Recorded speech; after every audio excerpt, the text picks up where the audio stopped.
이 세상의 마지막이 가까워질 때 과연 어떤 일이 일어날까요? 그때를 어떻게 준비하는 것이 지혜로운 것일까요?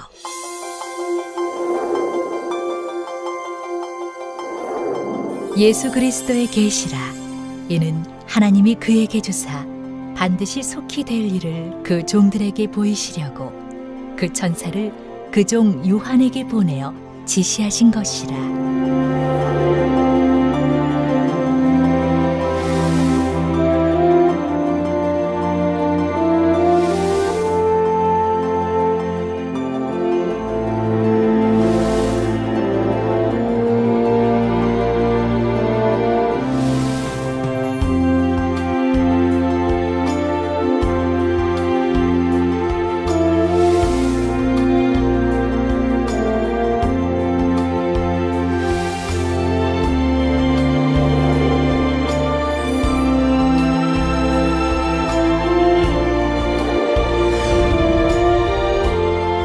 사랑하는 시청자 여러분, 세계적인 부흥사 이재룡 목사의 설교를 통해 아버지 하나님의 마음과 뜻을 깨달아 소망과 기쁨 가운데 힘차게 달려가시길 바랍니다.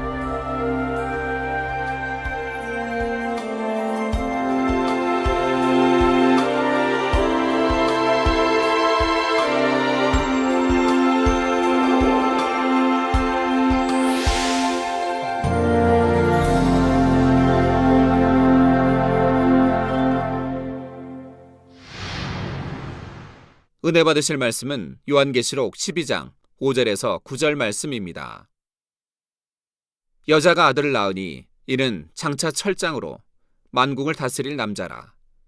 그 아이를 하나님 앞과 그 보좌 앞으로 올려가더라. 그 여자가 광야로 도망하매 거기서 1260일 동안 저를 양육하기 위하여 하나님의 예비하신 곳이 있더라. 하늘에 전쟁이 있으니 미가엘과 그의 사자들이 영으로 더불어 싸울세 영과 그의 사자들도 싸우나 이기지 못하여 다시 하늘에서 저희의 있을 곳을 얻지 못한지라. 큰 영이 내어 쫓기니 옛뱀 곧 마귀라고도 하고 사단이라고도 하는 온 천하를 꿰는 자라.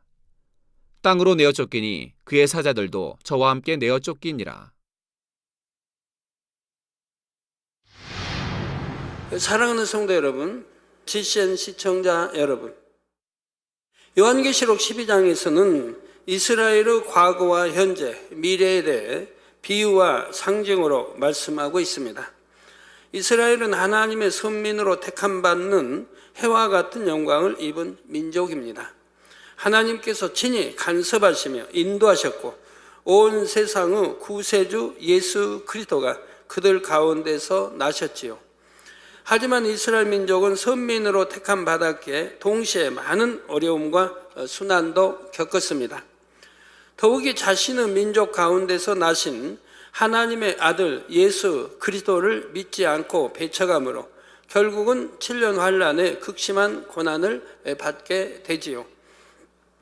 그러나 이렇게 7년 환란에 떨어졌을지라도 그들에게는 신랄 같은 희망이 남아 있습니다. 늦었지만 그때라도 예수 그리스도를 영접하여 핍박과 순교를 이겨내므로 구원받을 수 있는 기회가 주어지지요. 계시록 12장에서는 바로 이 과정을 설명하고 있습니다. 5절에 여자가 아들을 낳으니 이는 장차 철장으로 만국을 다스릴 남자라. 그 아이를 하나님 앞과 그 보좌 앞으로 올려가더라. 여기서 여자는 이스라엘을 의미한다 했습니다. 여자가 아들을 낳으려 할 때 영은 그 아들이 태어나면 삼키기 위해 기다리고 있었지요. 이 아들은 장차 철장으로 만국을 다스릴 남자라 했습니다. 철장으로 만국을 다스린다는 것에 대해서는 이미 계시록 2장에서 설명한 내용입니다.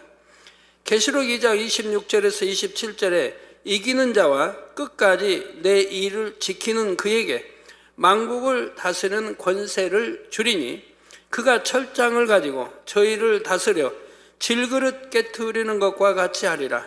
나도 내 아버지께 받은 것이 그러하니라 했지요. 우리 주님께서는 만국을 다스리는 권세가 있으며 철장을 가지고 저희를 다스린다 했는데 이는 곧 심판하는 권세를 말합니다. 질그릇이란 진흙으로 지음받은 사람을 의미하지요. 질그릇을 깨트린다는 것은 주를 믿지 않고 죄악 속에 거하는 사람들이 그 죄값에 따라 심판을 받게 된다는 뜻입니다. 마치 철장에 의해 질그릇이 깨지는 것처럼 심판을 받아 영원한 고통 가운데로 떨어지지요. 그러나 주를 믿는 사람들은 이런 형벌의 심판을 받는 것이 아닙니다. 오히려 주님의 영광에 동참하게 되지요. 이기는 자와 끝까지 주의 일을 지키는 자에게만 이러한 상이 주어지는 것입니다. 이렇게 장차 심판하는 권세를 가지신 분, 즉 예수님께서 나셨는데 이 아이를 하나님 앞과 그 보좌 앞으로 올려가더라 했습니다. 이 땅에 오신 예수님은 십자가에서 죽으신 후에 부활하심으로 인류의 구세주가 되셨습니다. 그리고 승천하여 하나님 앞으로 올라가 하나님의 보좌 우편에 앉으셨지요. 주님을 믿는 하나님의 자녀들도 장차 하늘로 올리워 하나님 앞에 서게 됩니다. 그러나 이스라엘 백성들을 비롯하여 7년 환란 가운데 이 땅에 떨어져 그때서야 주님을 믿게 된 사람들은 쉽게 구원을 받을 수가 없지요. 은혜의 시대에 구원의 기회를 잡지 못했기에 온갖 핍박과 순교의 큰 환란을 통과해야만 합니다. 철장으로 만국을 다스린다는 말씀은 이처럼 7년 환란 중에 이 땅에 남은 이스라엘 백성에 대한 구원의 과정을 설명합니다. 고난과 순교를 통해 구원받게 될 것을 말씀하시는 것이지요. 주님에게는 만국을 다스리는 권세가 있지만 선민 이스라엘이라 하여 무조건 다 구원으로 이끄시는 것이 아닙니다. 철저한 공의 가운데 합당한 값을 치러야 그들도 구원에 이룰 수가 있습니다. 6절에 그 여자가 광야로 도망하매 거기서 1260일 동안 저를 양육하기 위하여 하나님의 예비하신 곳이 있더라 했습니다. 7년 환란 가운데 주를 영접한 이스라엘 사람들은 적그리스도의 극심한 핍박을 피해 광야로 도망합니다. 거기서 1260일 곧 3년 반을 피해 있게 되지요. 성도 여러분, 7년 환란이 시작되면서 처음부터 이스라엘과 적그리스도의 세력이 서로 대립하는 것은 아닙니다. 7년 환란의 정세 속에 이스라엘이 점점 어려움을 당하게 되고 반면 적그리스도의 세력은 점점 확장되지요. 앞에서 이미 설명한 것처럼 3차 대전을 비롯한 전쟁의 소용돌이 속에 특히 중동 지역은 참혹한 피해를 입게 됩니다. 이스라엘의 피해도 심각한 지경에 이르지요. 이럴 때 적그리스도가 이스라엘에게 도움의 손길을 내밀게 됩니다. 적그리스도가 세계를 장악하기 위해서는 이스라엘의 협력도 필요하기 때문입니다. 이스라엘의 민족, 즉 유대인들은 세계 경제와 정치에 큰 영향력을 가지고 있습니다. 물론 경제, 정치 외에도 문화, 각 방면에 영향력을 끼치고 있습니다. 이러한 이스라엘을 회유하기 위해 적그리스도는 여러 가지 지원을 약속합니다. 그런 여러 가지 약속 중에서도 가장 결정적인 약속이 바로 성전의 건축이지요. 이스라엘의 가장 큰 염원은 바로 하나님의 성전을 다시 건축하는 것입니다. 서기 70년 로마 군대에 의해 이스라엘이 멸망할 때 예루살렘 성과 성전이 회파되었습니다. 성전은 약 15m 높이의 서쪽 벽만 남았는데 이 벽은 오늘날까지 그대로 서 있지요. 물론 여러 번 전쟁을 통해 허물어졌습니다. 그래서 다시 쌓고 했지만 맨 밑바닥 돌들은 옛날 그대로 있고요. 유대인들은 이것을 통곡의 벽이라 부르며 이 벽 앞에서 성전 회복을 위해 기도합니다. 통곡의 벽 여러분 보셨죠? 오랜 세월 세계 각국에 흩어져 유리해야 했던 유대인들은 자신들의 슬픔과 서러움을 간직한 채 이 통곡의 벽에서 눈물로 기도했습니다. 나라와 성전의 회복을 기도해 온 것입니다.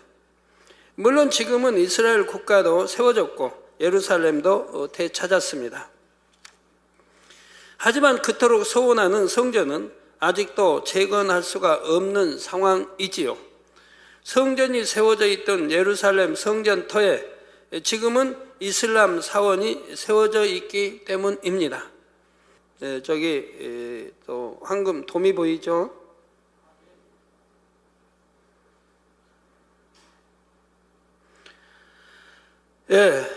저기 이제 저 도미 지금 이슬람 사원에 세워져 있는 것입니다. 예전에는 바로 하나님의 성전이 세워져 있던 곳입니다. 이스라엘이 멸망한 후 예루살렘을 점령하게 된 이슬람 교도들은 이곳을 이슬람교의 성지로 삼았던 것입니다. 그리고 오늘날까지도 예루살렘은 이스라엘과 이슬람 교도들의 분쟁으로 인해 늘 정세가 위태로운 상황입니다. 만약 이스라엘이 자신들의 성전을 회복하기 위해 이슬람 성전을 회파한다면 그 결과는 상상할 수 없을 정도가 되겠지요. 전 세계 이슬람 국가와 이슬람 신도를 대적하여 전면전을 벌릴 각오를 해야 하는 것입니다. 이것은 불을 보듯 뻔한 일이지요. 그러니 이스라엘도 감히 이러한 일을 벌릴 엄두를 낼 수가 없습니다. 전 세계 많은 나라들도 그러한 일이 일어나지 않도록 노력하고 있고요. 바로 이러한 상황에서 이스라엘 민족은 자신들의 성전을 회복시켜 줄 사람이 바로 그들이 기다리는 메시아라고 생각합니다. 그런데 적그리스도가 이스라엘에게 약속한 것이 바로 이 예루살렘 성전의 회복입니다. 그러니 이스라엘이 이를 얼마나 반기겠습니까? 적극적으로 적그리스도에게 협력하게 되지요. 하지만 이렇게 이스라엘을 회유하여 자신들의 유익을 취하고 나면 적그리스도에게 있어서 이스라엘은 더 이상 이용 가치가 없게 됩니다. 적그리스도의 세력이 이미 전 세계를 안정적으로 장악하고 있기 때문이지요. 이때 적그리스도의 본색이 드러납니다. 예루살렘의 성전 안에 우상을 세우게 되지요. 다니엘서 9장 27절에 보면 그가 장차 많은 사람으로 더불어 한 이레 동안의 언약을 굳게 정하겠고 그가 그 이레의 절반의 제사와 예물을 금지할 것이며 또 잠포하여 미운 물건이 날개를 의지하여 설 것이며 또 이미 정한 종말까지 진노가 황폐케 하는 자에게 쏟아지리라 했습니다. 또한 예수님께서도 마지막 때를 설명하시면서 이러한 사실에 대해 알려주셨지요. 마태복음 24장 14절에서 16절에 이 천국 복음이 모든 민족에게 증거되기 위하여 온 세상에 전파되리니 그제야 끝이 오리라. 그러므로 너희가 선지자 다니엘의 말한 바 멸망의 가증한 것이 거룩한 곳에 선 것을 보거든 읽는 자는 깨달을진저 그때 유대에 있는 자들은 산으로 도망할지어다 하신 것입니다. 이미 선지자 다니엘서에 이렇게 말하고 있고요. 멸망에 가증한 것이 거룩한 곳에 선 것을 보거든 또 성전이라고 다시 세웠는데 그 안에 우상이 들어선다 이 말입니다. 이처럼 자신들이 속은 것을 깨달은 이스라엘은 그제서야 적그리스도에 힘써 대항하지요. 또한 많은 사람들이 복음을 받아들이며 회개하는 역사가 일어납니다. 자신들의 조상이 못 박아 죽인 예수님이 참으로 자신들의 왕이요 구세주였음을 깨닫게 되는 것입니다. 이들 이스라엘 민족은 중심이 곧음으로 한번 참된 것을 깨달아 받아들이면 그것을 굳게 지켜내지요. 그러니 많은 고난을 겪으면서도 끝까지 주님의 이름을 부인하지 않으므로 구원에 이를 수 있는 것입니다. 이런 상황 속에서 적그리스도는 자신들을 대적하는 이스라엘 민족을 완전히 멸해버리려고 합니다. 그래서 많은 사람들이 핍박을 받아 죽습니다. 반면에 이때 어떻게든 피할 곳을 찾아서 도망하여 살아남은 사람들도 있지요. 이들을 위해 하나님께서 예비해 놓으신 피난처가 있는 것입니다. 어떤 성경학자들은 이 피난처가 바로 요르단 광야에 있는 페트라일 것이라고 합니다. 화면에 지금 나오고 있습니다.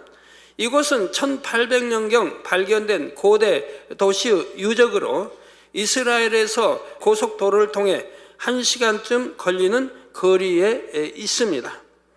페트라는 깎아지른 듯 험한 바위산 속에 있고 한 번에 많은 사람이 지날 수 없는 좁은 길을 따라 깊숙이 들어간 곳에 위치하고 있죠.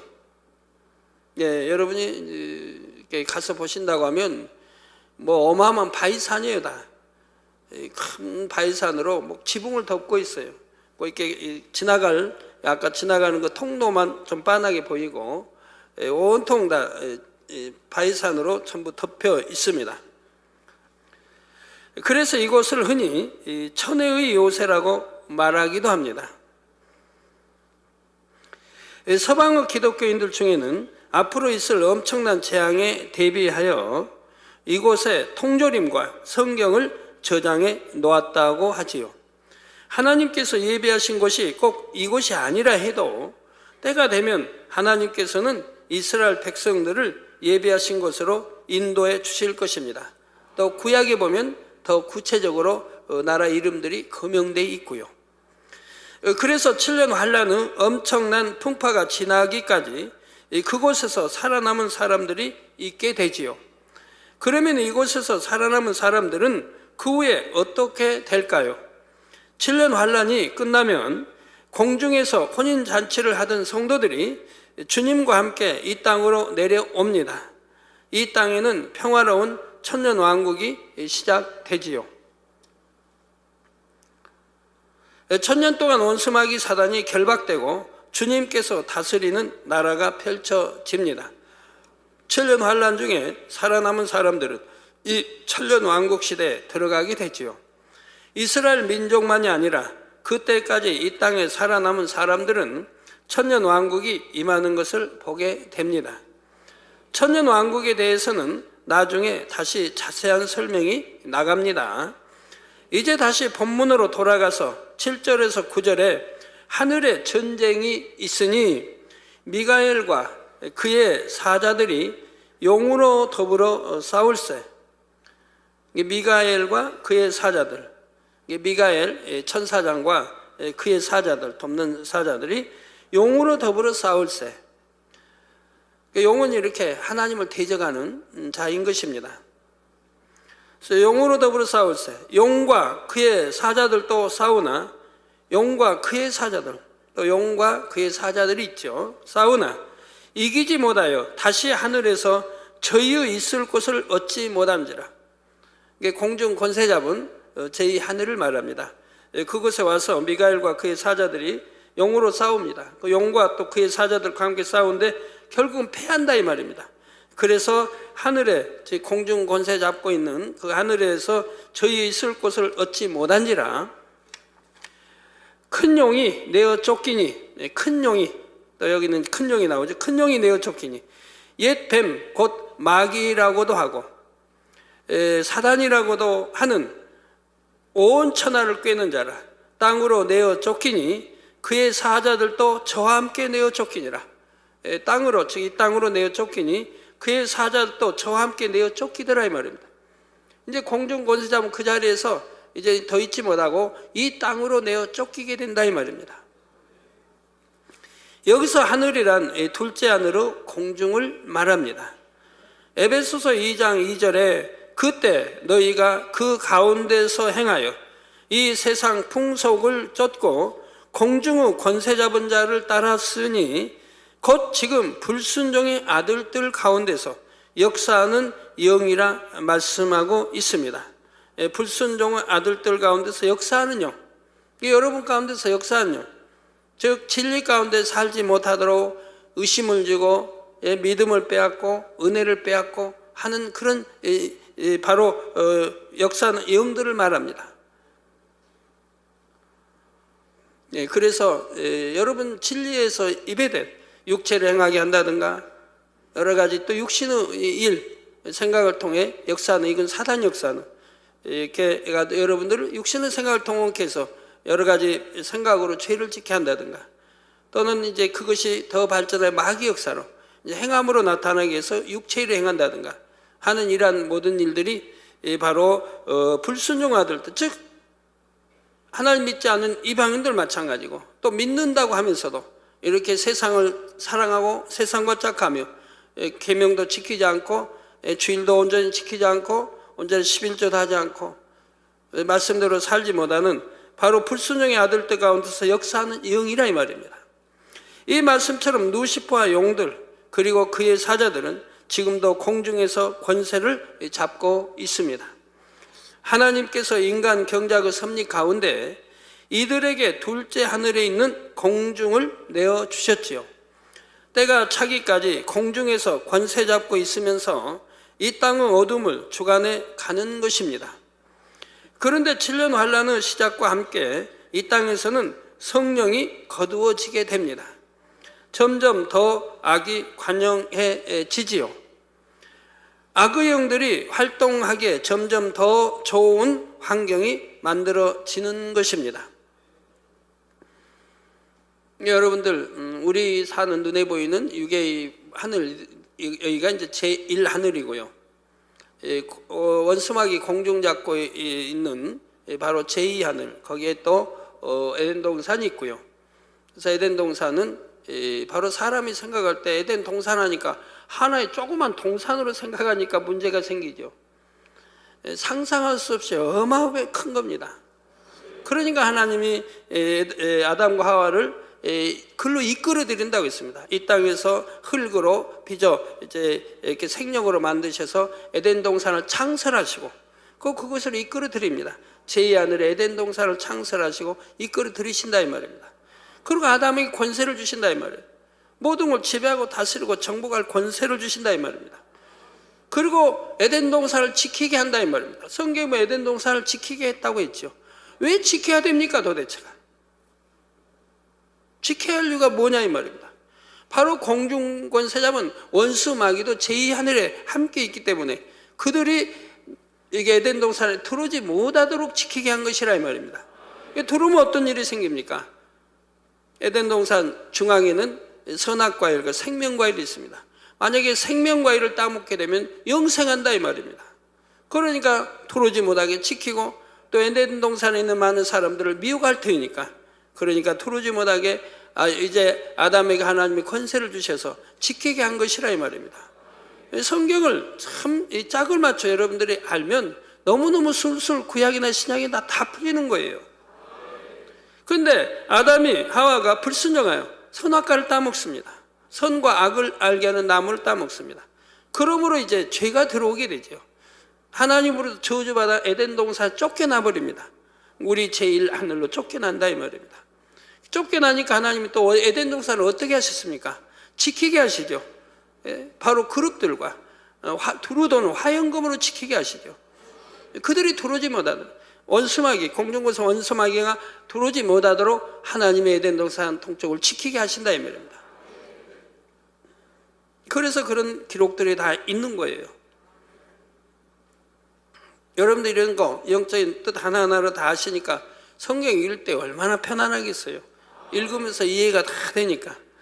이렇게 설명 듣기 전에는 도대체 무슨 뜻인가 뭔가 에덴 동산 중동에 있는가 사막지대에 있는가 엉뚱한 데서 에덴 동산 찾는다고 찾고 있고 말이에요. 자, 악의 영들은 이 땅에 어둠이 짙어질수록 더욱 힘을 받아 활동하게 되죠. 이는 여러분 개인적으로도 마찬가지입니다.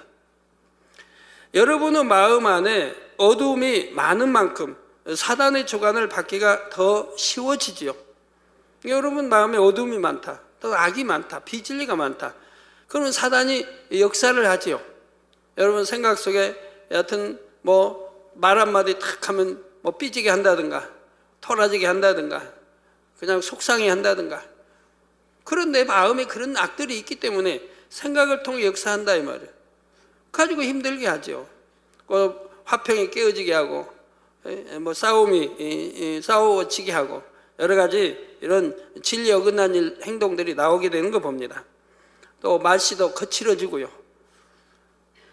여러분의 마음 안에 어둠이 많은 만큼 사단의 주관을 받기가 더 쉬워집니다.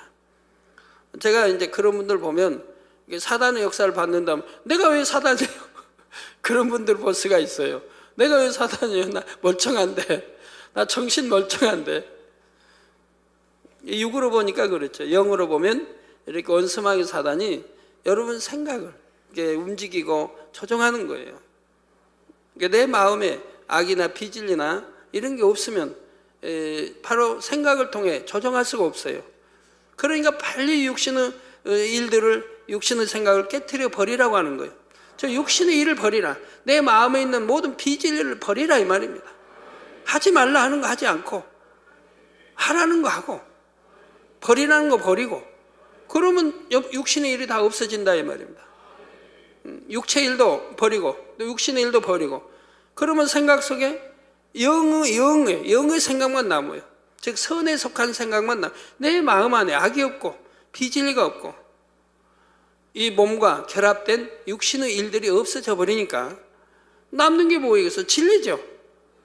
나는 곧 길이요 진리요 생명이니 나로 말미암지 않고는 결단코 천국에 올 수 없다고 우리 주님이 말씀하죠. 생명 영생할 수가 없다 이 말이에요. 그래서 비진리는 다 벗어야 되는 것이고 내 마음의 진리로 채워야 된다 이 말입니다. 진리로 채우면 생각도 진리이기 때문에 사단이 역사하지를 못한다 이 말입니다.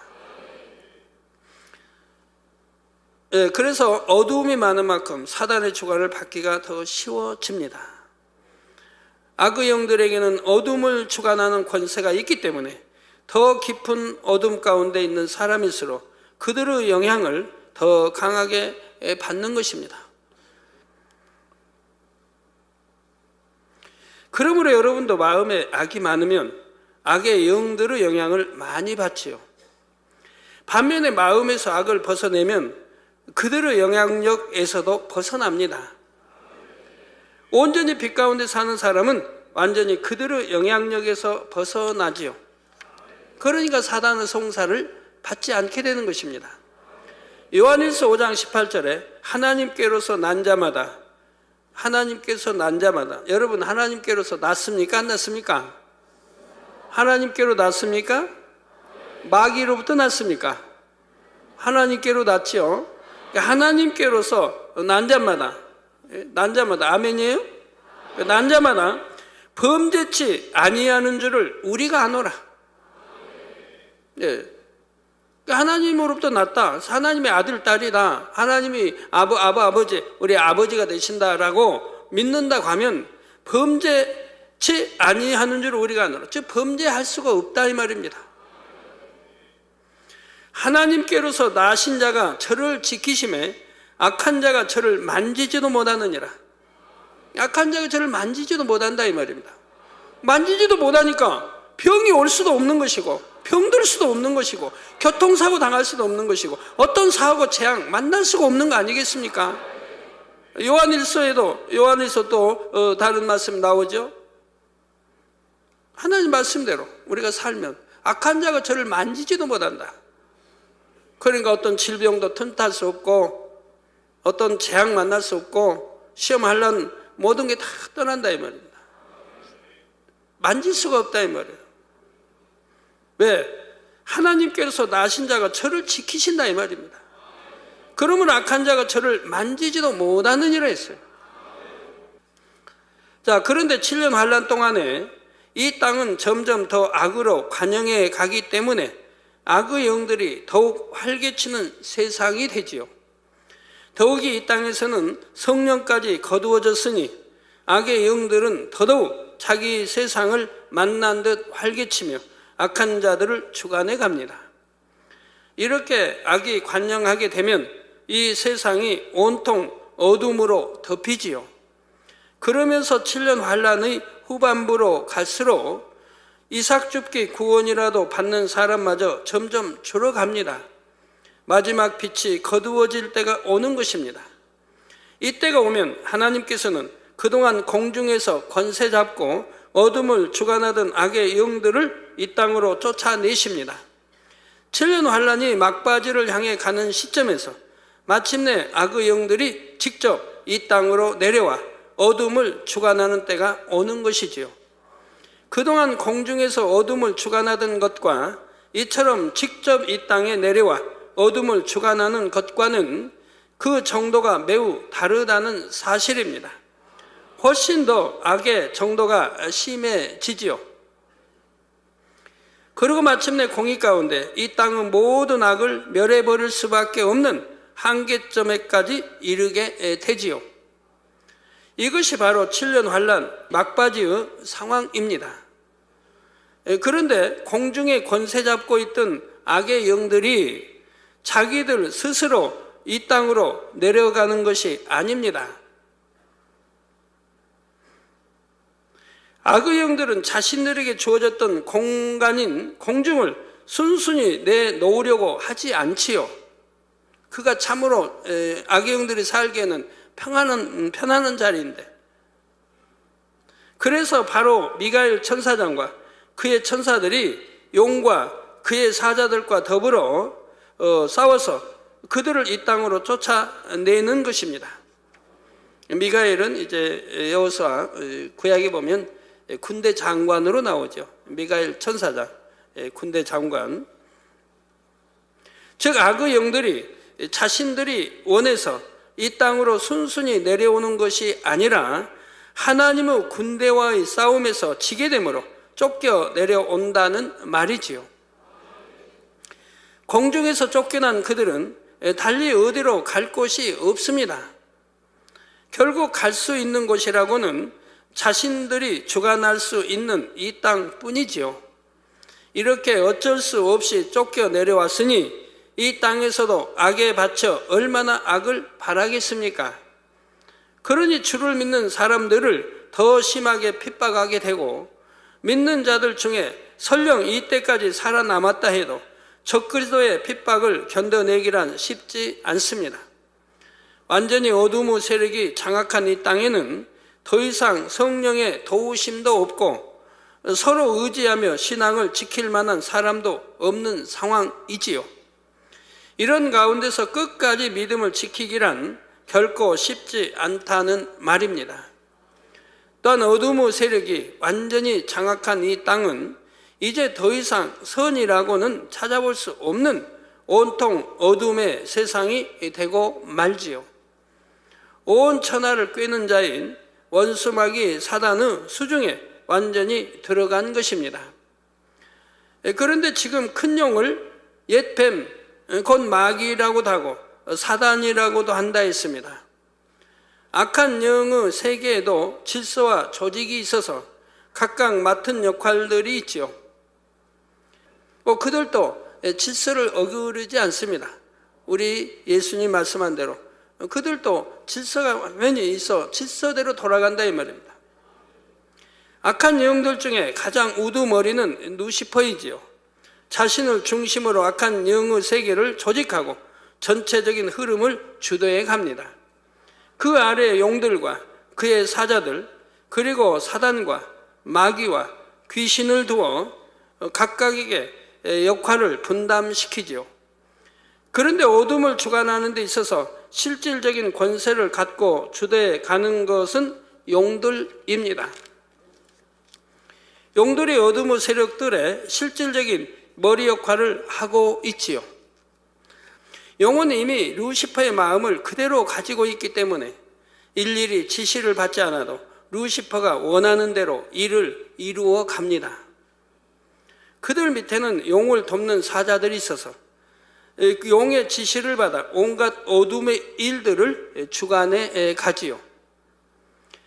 그런데 실질적으로 인간에게 직접적인 영향을 주는 악의 영들은 사단과 마귀와 귀신입니다. 사단은 루시퍼의 생각과 마음을 그대로 담고 있는 존재로서 근본적으로는 루시퍼와도 하나입니다. 그렇지만 루시퍼의 본체와는 별개로 존재하지요. 이해하기 쉽게 비유를 들자면 하나님과 성령님이 계신 것처럼 루시퍼와 사단도 존재하는 것입니다. 이 사단은 사람의 생각을 통해 역사하여 어둠의 일들을 주관해 갑니다. 사단은 마치 공중에 떠다니는 전파처럼 어둠에 속한 것들을 퍼뜨리지요. 이것을 사람의 생각으로 받아들이면 악한 생각과 악한 마음을 가지게 되며 더 나아가 악한 일을 행하게 됩니다. 생각으로 받아들이면 이제 그렇게 된다 이 말입니다. 그리고 이렇게 악한 일을 행하는 단계까지 이르게 되면 그때는 마귀가 주관해 가지요. 이 사단의 역할은 끝났고 이제 그 다음에는 마귀가 주관해 간다 이 말입니다. 마귀는 사람들이 실질적인 행함으로 죄를 지으며 하나님의 뜻과는 반대로 살아가도록 만듭니다. 여러분 진리 안에 살지 못하 비진리에 이렇게 살게 되면 바로 하나님의 뜻과 반대로 살아가도록 이 마귀가 역사해 가고 있다 이 말입니다. 사단이 생각을 통해 역사하고 그것이 이제 행함으로 나타났다면 바로 마귀가 주관의 역사에 가는 것이라 이 말입니다. 여러분 이렇게 사단의 주관을 받고 마귀의 행위를 하는 사람들이 얼마나 많이 있습니까? 예수가 우리 구세주심을 믿는다고 하는 사람들 중에도 얼마나 많이 있느냐 이 말입니다. 이 문제죠. 그러니까 믿는다고 하면서 병이 생기고 온갖 질병들이 생기고 사고도 당하고 어려움도 당하고 화평이 깨지고 문제가 발생하지 않습니까? 그리고 사람들 중에 악의 정도가 도를 넘거나 영계의 법칙에 따라 특정한 조건이 갖춰지면 그때 귀신이 역사하는 경우가 있죠. 귀신은 아예 사람에게 들어가서 사람이 자신의 의지와는 상관없이 악한 영의 하수인 노릇을 하게 만듭니다. 간단히 설명을 드렸지만 악한 영의 세계에도 여러 존재가 있어서 이처럼 어둠의 일들을 주관해 가지요. 아담을 미혹하여 선악과를 따먹게 했던 뱀도 결국은 사단의 사주를 받았던 것입니다. 짐승 중에 강교한 속성을 가진 뱀이 사단의 하수인 노릇을 하여 아담과 하와를 미혹했던 것이지요. 그리고 이 모든 일을 주관한 것은 결국 용이고 루시퍼였습니다. 영적으로 모두가 하나로 연결되어 어둠의 일들을 주관해 가고 있지요. 그래서 큰 용을 가리켜 옛뱀, 사단, 마귀라고 하는 것입니다. 악한 영의 우두머리의 지시에 따라 결국 하나의 목적과 마음을 가지고 움직이는 존재들이지요.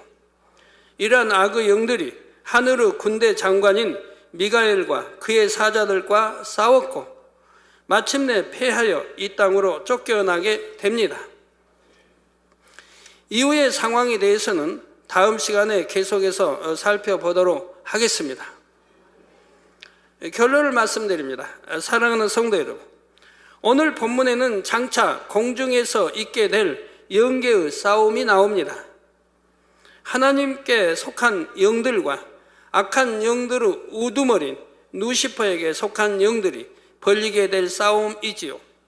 물론 결과는 당연히 하나님께 속한 영들의 승리입니다. 그렇다면 여러분의 영적인 싸움은 어떻습니까? 여러분이 주님을 알기 전에 세상 가운데 살 때는 여러분이 어둠에 속한 자였습니다. 저도 마찬가지고요. 여러분도 마찬가지입니다. 그런데 예수 그리스도를 영접하여 진리를 알게 되면서부터는 마음 안에 빛이 들어오지요. 그래서 교회에 나와서 예배 드리는 거예요. 그리고 하나님 말씀을 듣는 것이고 성경을 읽는 것이고 그리고 이 말씀대로 내가 살기 위해서 기도해 나가는 것이고요. 이때부터 영적인 전쟁, 즉 육과 영의 싸움이 시작됩니다. 성령으로 영을 낳으면서 그래서 성령의 소욕을 쫓고 선한 내 마음은 성령의 소욕을 쫓고 악한 마음이나 비진리는 어둠의 마음은 육체의 소욕을 쫓고 이런다 이 말이에요. 그럼 싸워가죠. 근데 성령으로 영을 낳는다는 것은 성령의 소욕을 쫓아 나가게 되면 바로 영을 낳죠. 영을 낳는다 이 말입니다.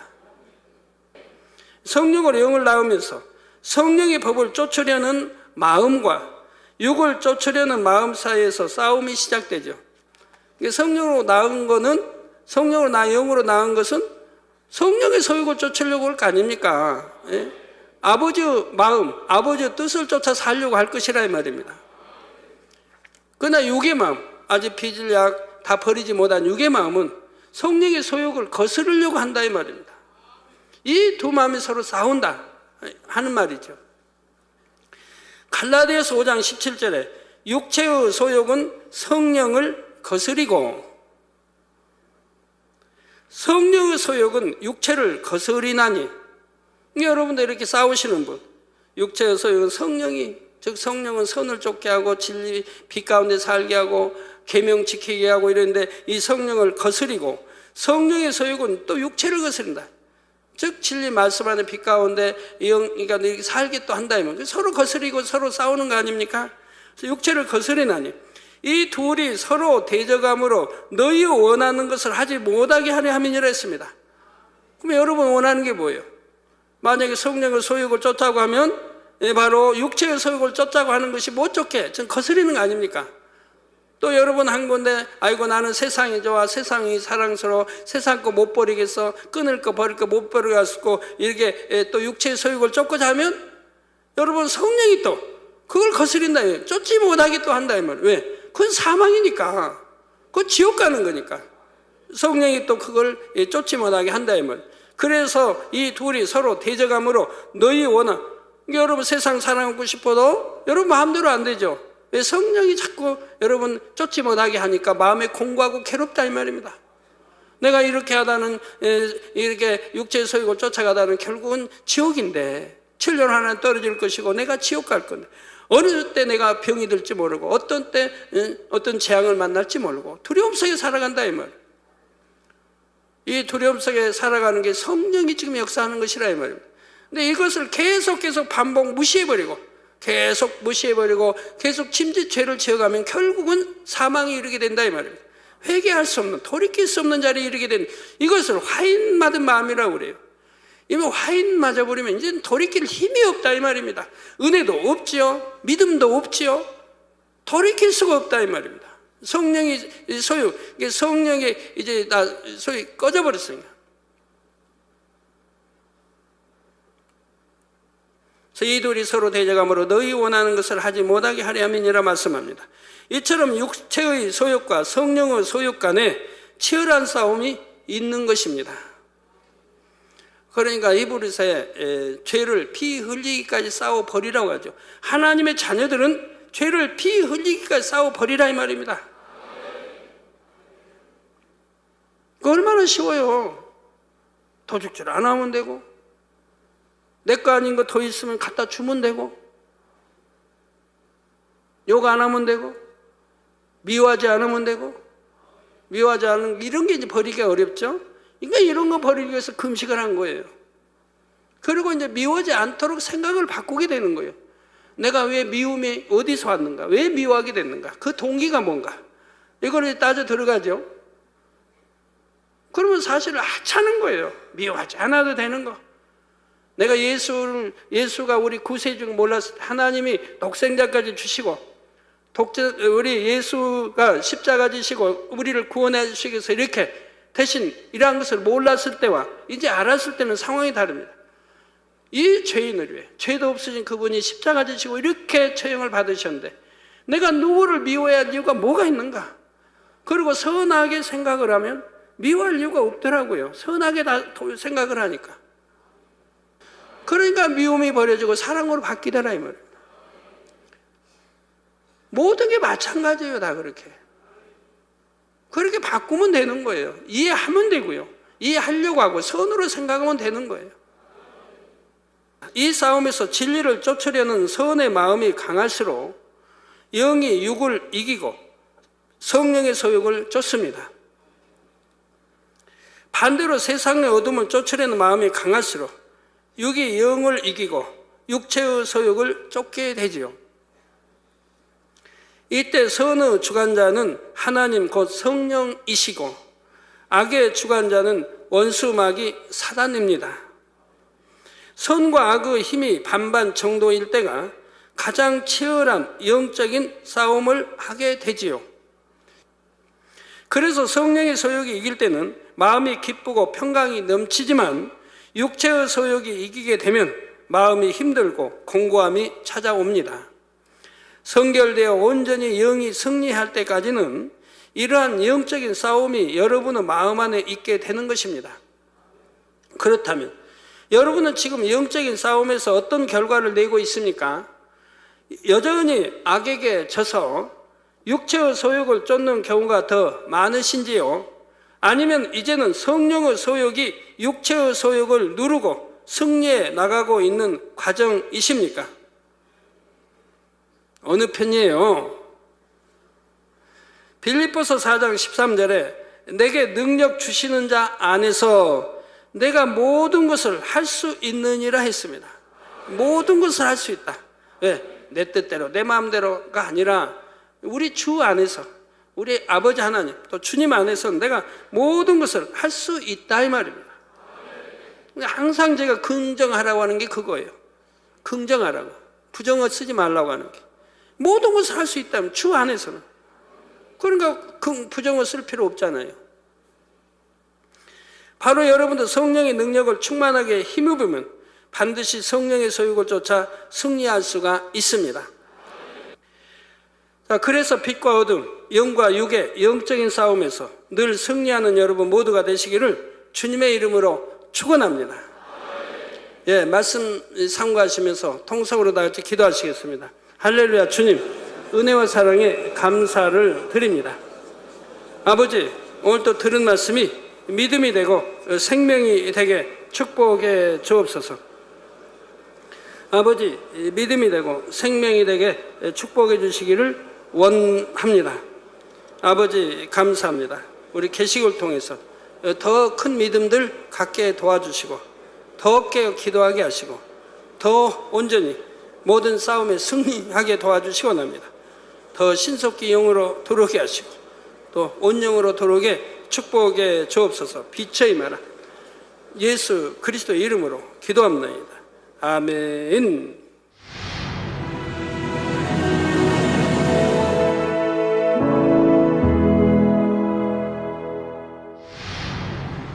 할렐루야. 전능하신 사랑의 아버지 하나님, 이 시간 기도 받는 모든 성도님들 위해 안수하여 주옵소서.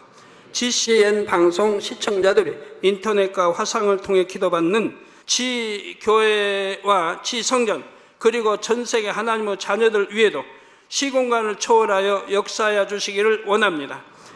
믿어지는 믿음을 주시고 부정적인 생각과 의심의 세력을 물리쳐 주옵시며 모든 시험 환난도 물리쳐 주옵소서. 머리부터 발끝까지 오장육부 뼈 마디마디 온몸의 신경 조직 세포 등 아픈 곳마다 성령의 불로 태우시고 근본의 빛으로 역사하여 주옵소서. 예수 그리스도의 이름으로 명하노니 원수마귀 사단 모든 질병 균 연약함아 물러가라. 빛이 임하라. 모든 불치 난치병도 성령의 불로 태워 깨끗하게 역사하여 주옵소서.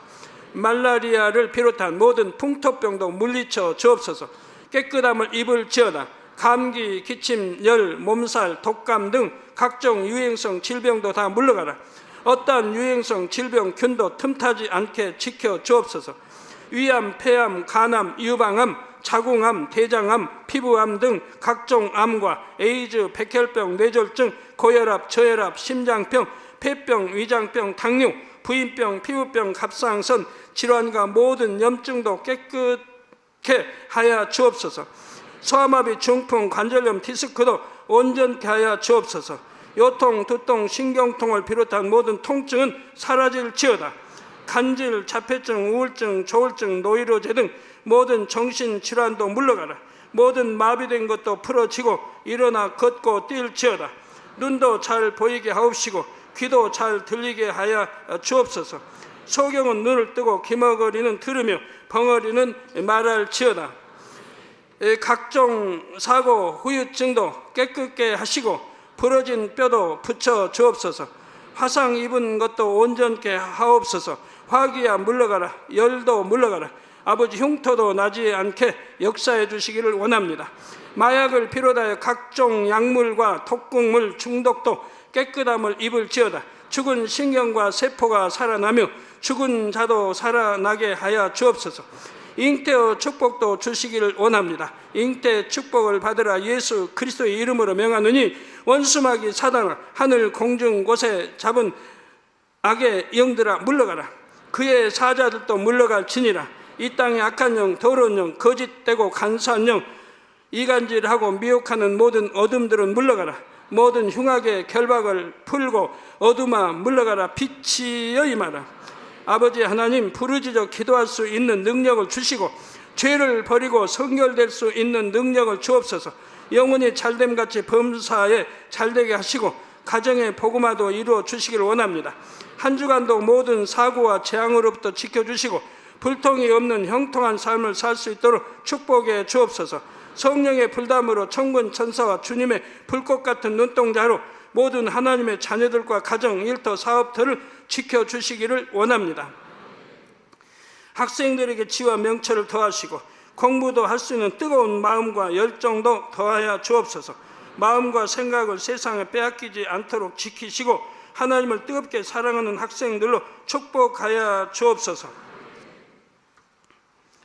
하나님의 자녀들이 먹으나 마시나 입으나 무엇을 하든지 하나님 앞에 영광 돌리는 삶이 되게 축복하여 주시기를 원합니다.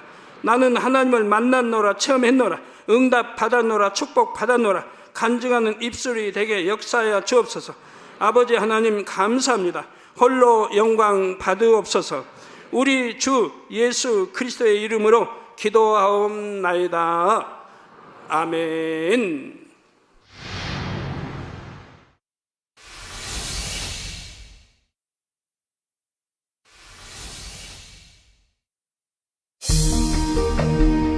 이 세상의 마지막이 가까워질 때 과연 어떤 일이 일어날까요?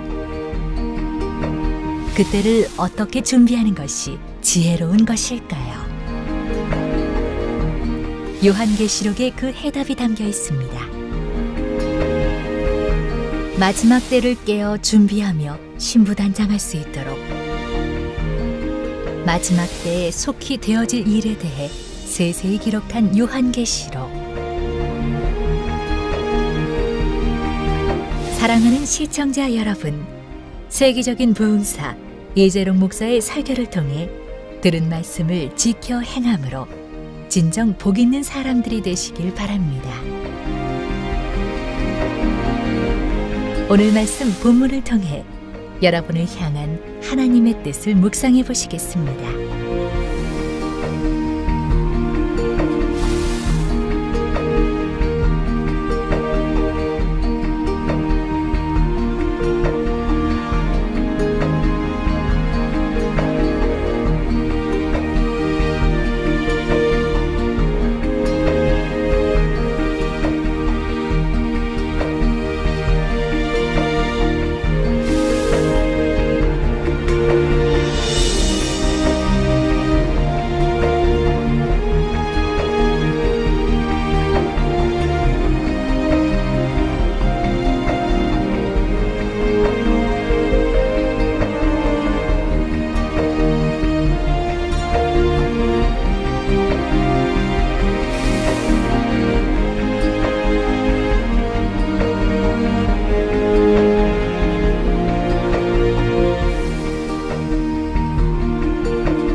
하나님께서는 만국을 다스리는 권세가 있으며 철장을 가지고 저희를 다스린다 했는데 이는 곧 심판하는 권세를 말합니다. 7년 환란 가운데 주를 영접한 이스라엘 사람들은 적그리스도의 극심한 핍박을 피해 광야로 도망합니다. 거기서 1260일, 곧 3년 반을 피해 있게 되지요. 바로 이러한 상황에서 이스라엘 민족은 자신들의 성전을 회복시켜 줄 사람이 바로 그들이 기다리는 메시아라고 생각합니다. 하지만 이렇게 이스라엘을 회유하여 자신들의 유익을 취하고 나면 적그리스도에게 있어서 이스라엘은 더 이상 이용 가치가 없게 됩니다. 이처럼 자신들이 속은 것을 깨달은 이스라엘은 그제서야 적그리스도에 힘써 대항하지요. 반면에 이때 어떻게든 피할 곳을 찾아서 도망하여 살아남은 사람들도 있지요. 이들을 위해 하나님께서 예비해 놓으신 피난처가 있는 것입니다. 이스라엘 민족만이 아니라 그때까지 이 땅에 살아남은 사람들은 천년 왕국이 임하는 것을 보게 됩니다. 악의 영들에게는 어둠을 주관하는 권세가 있기 때문에 더 깊은 어둠 가운데 있는 사람일수록 그들의 영향을 더 강하게 받는 것입니다. 그러면서 7년 환란의 후반부로 갈수록 이삭 줍기 구원이라도 받는 사람마저 점점 줄어갑니다. 그리고 마침내 공의 가운데 이 땅의 모든 악을 멸해버릴 수밖에 없는 한계점에까지 이르게 되지요. 이것이 바로 7년 환란 막바지의 상황입니다. 악한 영들 중에 가장 우두머리는 루시퍼이지요. 자신을 중심으로 악한 영의 세계를 조직하고 전체적인 흐름을 주도해 갑니다. 이러한 악의 영들이 하늘의 군대 장관인 미가엘과 그의 사자들과 싸웠고 마침내 패하여 이 땅으로 쫓겨나게 됩니다. 그렇다면 여러분의 영적인 싸움은 어떻습니까? 이 싸움에서 진리를 쫓으려는 선의 마음이 강할수록 영이 육을 이기고 성령의 소욕을 쫓습니다. 이때 선의 주관자는 하나님 곧 성령이시고 악의 주관자는 원수 마귀 사단입니다.